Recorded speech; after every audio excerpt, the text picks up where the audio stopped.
माता की, भारत माता की, भाई जरा पीछे से आवाज नहीं आ रही। भारत माता की। मित्रों, ये चुनाव की बेला है। आप देना चाहते हैं? बहुत बहुत धन्यवाद। आ जाइए। मित्रों, ये चुनाव की बेला है।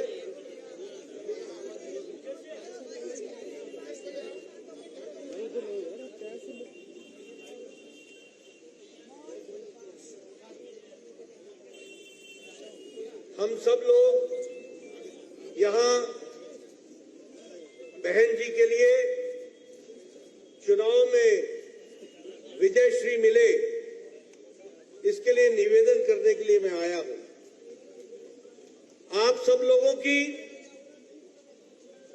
जो देख रहा हूं, जो उत्साह देख रहा हूं, वो उत्साह इस बात को प्रमाणित करता है कि आपने बहन उषा जी को विधानसभा में भेजने का निर्णय कर लिया है।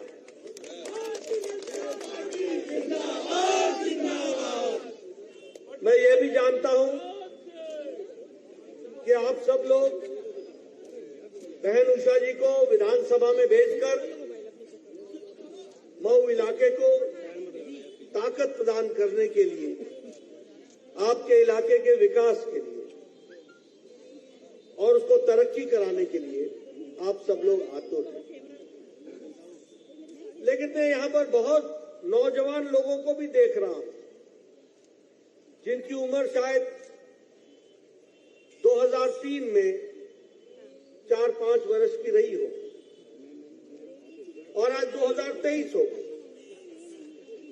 20 साल का बीजेपी का शासन।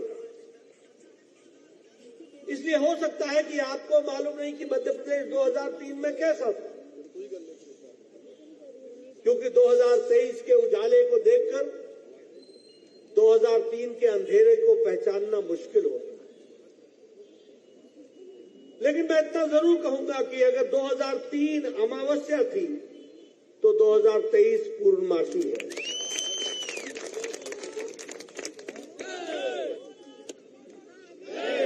एक समय में मध्य प्रदेश बीमारू राज्य कहा जाता था। बीमारू का म जो था वो मध्य प्रदेश के लिए था। टूटी फूटी सड़कें, लोड शेडिंग, लाइट कुछ घंटे आना, विकास के नाम पर कुछ नहीं, भ्रष्टाचार के नाम पर सब कुछ, यह मध्य प्रदेश ने देखा है। मैं ठीक बोल रहा हूं? सही बोल रहा हूं? मित्रों, ये चुनाव सिर्फ उषा जी का नहीं है,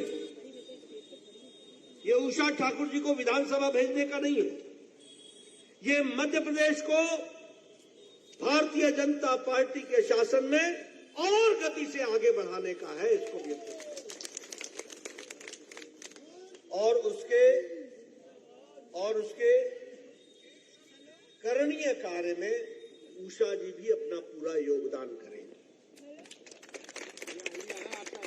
मैं यहां ये भी आपको बताना चाहता हूं, और मैं मीडिया के साथी आप सब लोग जो लगा के बैठे हैं, जरा मेरी बात गौर से सुन लेना। कांग्रेस का मतलब है करप्शन, कांग्रेस का मतलब है भ्रष्टाचार, कांग्रेस का मतलब है अत्याचार, कांग्रेस का मतलब है अनाचार, कांग्रेस का मतलब है आपके हकों पर डाका डालना।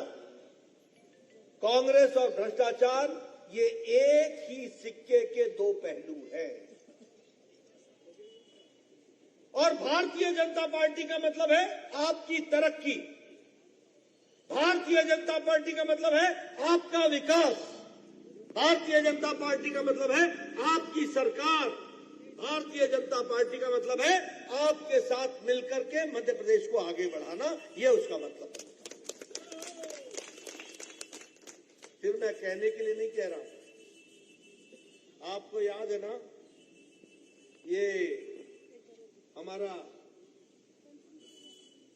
सबमरीन पनडुब्बी का घोटाला याद है ना, यूपीए के टाइम में? ये याद है कि नहीं, कि भूल गए? तो ऐसे लगे हुए जैसे कि लग ही नहीं रहा है। यहाँ चढ़ने के लिए तो सारे तैयार थे, अब आवाज लगाने के लिए कोई तैयार नहीं।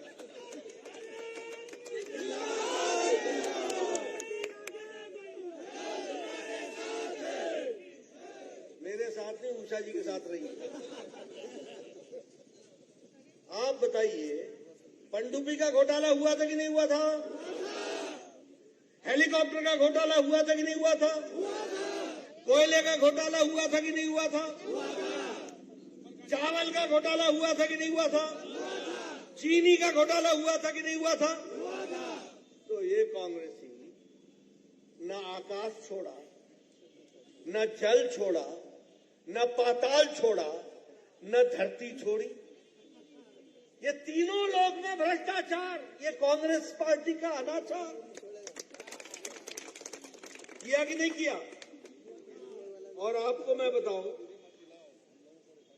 मैं ये भी कहता हूं, ये लूट की सरकार रही थी कमलनाथ की 15 महीने की। रही थी कि नहीं रही थी? ये छलावे की सरकार थी, ये धोखे की सरकार थी। आपको सिर्फ मैं याद दिलाता हूं, बोला था कि नहीं कि 10 दिन के अंदर कर्जा माफ होगा किसानों का? बोला था कि नहीं? और 11,74,000 यानी 12 लाख किसानों डिफॉल्टर हो गए कि नहीं हो गए? छलावा था कि नहीं? धोखा था कि नहीं? ऐसे लोगों को आने देना है क्या? ये धोखा, ये छलावा। आप बताइए, ये इरिगेशन कॉम्प्लेक्स में भ्रष्टाचार हुआ था कि नहीं हुआ था? कितने का हुआ था? 4,000 करोड़। छोटा मोटा काम नहीं करते। आप बताइए, ये वेयर हाउस की खरीदी में घोटाला हुआ था कि नहीं हुआ था? सिंचाई परियोजना में घोटाला हुआ था कि नहीं हुआ था? कृषि यंत्र की खरीदी में घोटाला हुआ था कि नहीं हुआ था? और रेत का माफिया लोगों ने बोली लगाई थी कि नहीं लगाई थी? और ये ऑगस्टा वेस्टलैंड में टैक्स की चोरी नहीं, टैक्स की चोरी 1,350 करोड़ रुपए की हुई थी कि नहीं हुई थी?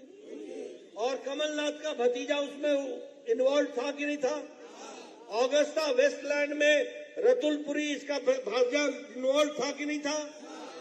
तो आप बताइए, कमलनाथ तो छोड़ो, भतीजा और भांजा भी नहीं छूटे। ये भ्रष्टाचार, ऐसे लोगों को रहना है क्या?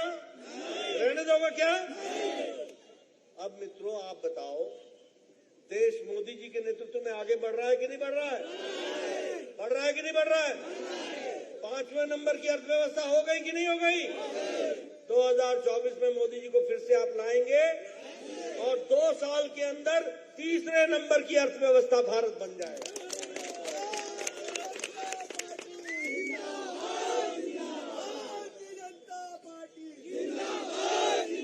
ये 9 साल पहले जो आप मोबाइल लेके चलते थे, ये चाइना का होता था।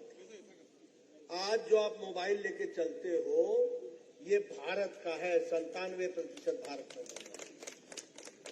ये इस्पात, 2रे नंबर पर हम खड़े हैं। कार की इंडस्ट्री में हम 3रे नंबर पर खड़े हैं। दवाइयों में हम 168% आगे बढ़ गए और आज दुनिया के देशों को आज भारत सबसे सस्ती और सबसे अच्छी दवा दे रहा है। पेट्रोकेमिकल्स में हम आगे बढ़ गए। तो बोलो, भारत तरक्की कर रहा है कि नहीं कर रहा है? तो ये है भारतीय जनता पार्टी।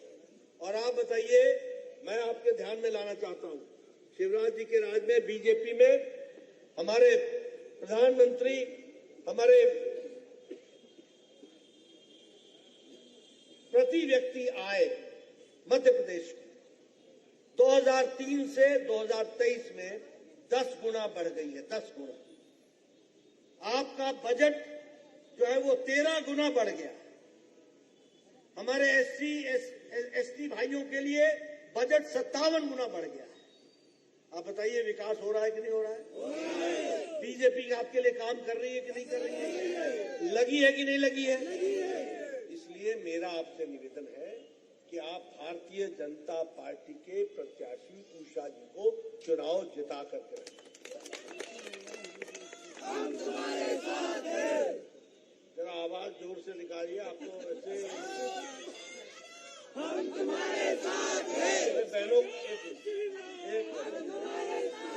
ये सिर्फ बहनें ही बोलेंगी क्या हो गया भाई? हम तुम्हारे साथ हैं। हम तुम्हारे साथ हैं।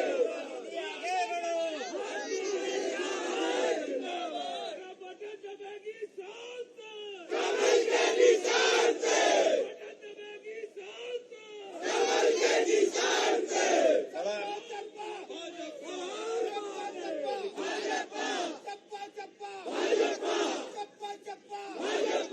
बड़ा टाइम लगता है जगाने में तुमको, हैं? ऐसे काम चलेगा क्या? जिताओगे ना? आप बताओ, मध्य प्रदेश का विकास भारतीय जनता पार्टी के टाइम पर हुआ है कि नहीं हुआ है? 34 नए रेलवे स्टेशन बन रहे हैं कि नहीं बन रहे? हाईवे बन रहे हैं कि नहीं बन रहे? इंदौर में मेट्रो का ट्रायल हो गया कि नहीं हो गया? भोपाल में मेट्रो का ट्रायल हो गया कि नहीं हो गया? ओवरब्रिज बन रहे हैं कि नहीं बन रहे हैं? वंदे भारत ट्रेन चल पड़ी कि नहीं चल पड़ी? अब 17 तारीख को उषा जी की ट्रेन चला देना, मऊ टू भोपाल, उसकी तैयारी करोगे ना? करोगे? आप सब लोगों से मेरा निवेदन है, भाई पीछे वाले बताओ, करोगे ना? करेंगे ना? मित्रों, ये उषा जी को विधानसभा में भेजना, ये सिर्फ उषा जी को भेजना नहीं है, ये मऊ को मुख्य धारा में लाना है, इस बात को समझ लो। और इसलिए मैं आपसे ये निवेदन करने आया हूं कि आप भारतीय जनता पार्टी की प्रत्याशी बहन उषा जी को जिताइए, उनको ताकत प्रदान कीजिए। नौजवान साथी पूरी ताकत से लगे, हमारी बहनें पूरी ताकत से लगे और घर घर जाइए। मेरा मोदी जी का संदेश घर घर पहुंचाएंगे ना? पहुंचाएंगे ना? बहुत बहुत धन्यवाद।